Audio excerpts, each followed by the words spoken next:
Perjalanan hidup Sunan Kalijaga hingga wafatnya. Sunan Kalijaga merupakan waliullah yang tergabung dalam anggota Dewan Wali Songo.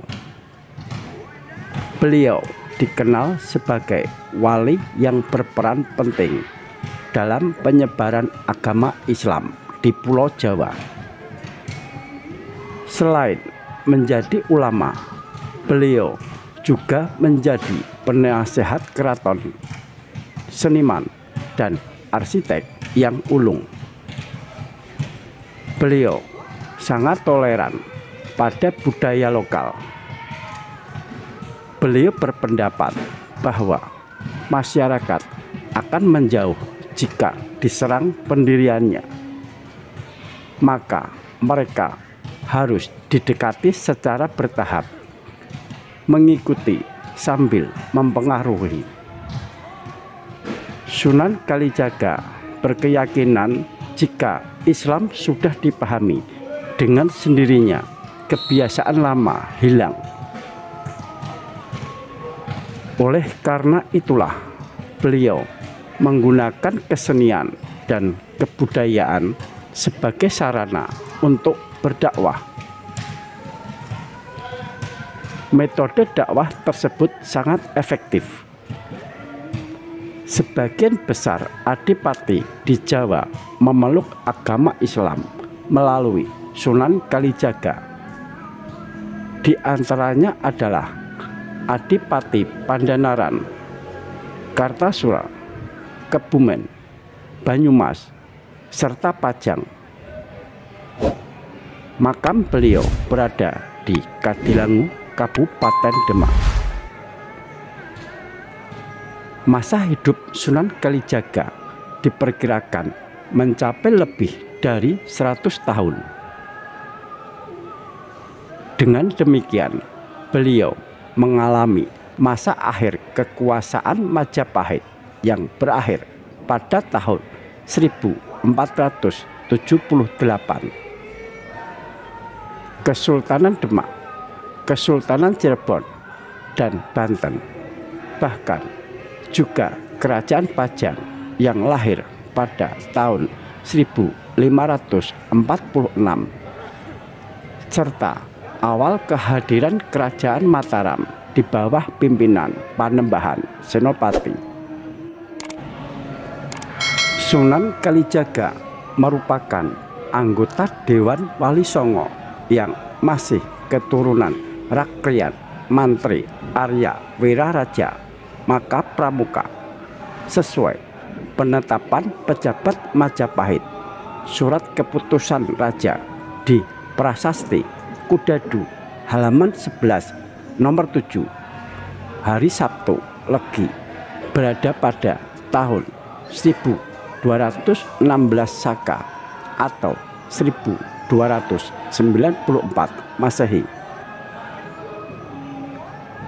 Di dalam babat tersebut diceritakan Arya Teja alias Tumenggung Wilatikta berhasil mengislamkan Adipati Tuban, Arya Tikara, dan mengawini putrinya.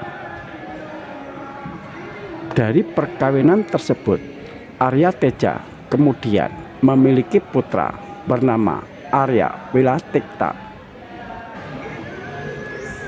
Sebelum menjadi Wali Songo, Raden Said adalah seorang perampok yang selalu mengambil hasil bumi di gudang penyimpanan hasil bumi di kerajaannya, merampok orang-orang yang kaya.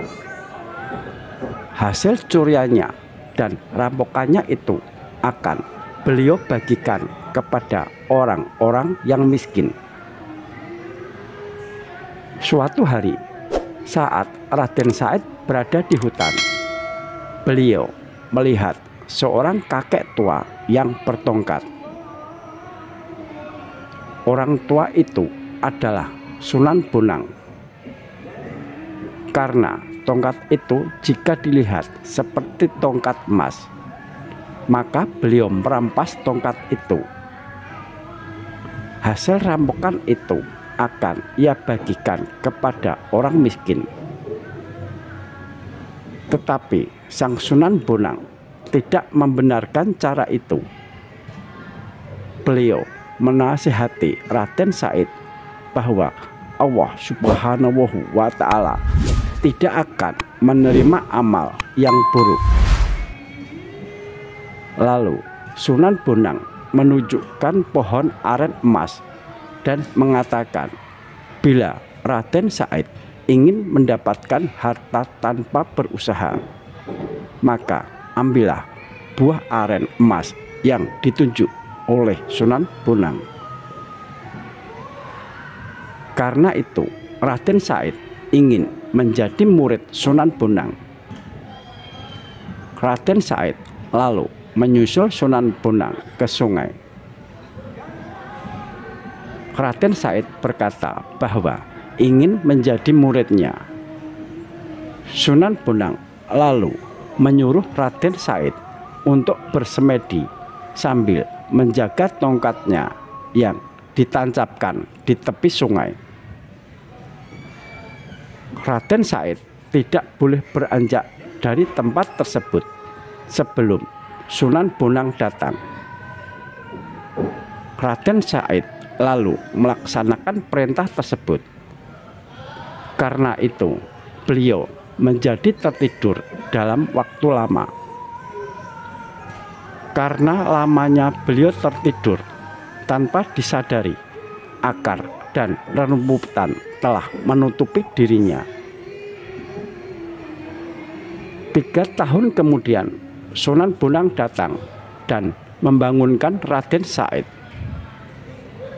Karena beliau telah menjaga tongkatnya yang ditancapkan ke sungai, maka Raden Said diganti namanya menjadi Kalijaga.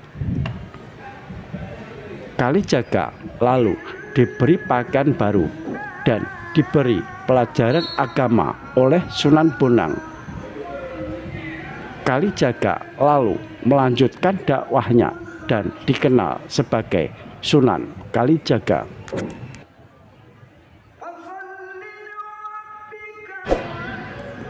Sunan Kalijaga menikah dengan Dewi Sarah binti Maulana Ishak dan mempunyai 3 putra, yaitu Sunan Muria, Dewi Rukayah, serta Dewi Sofia.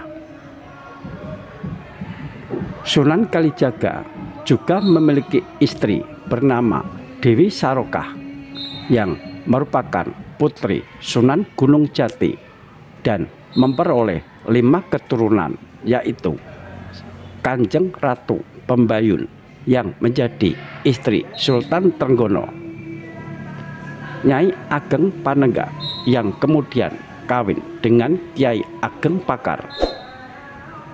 Sunan Hadi kelak menggantikan Sunan Kalijaga sebagai kepala pendidikan Kadilangu. Raden Abdurrahman serta Raden Ayu Panengah atau ibu dari Ki Panjawi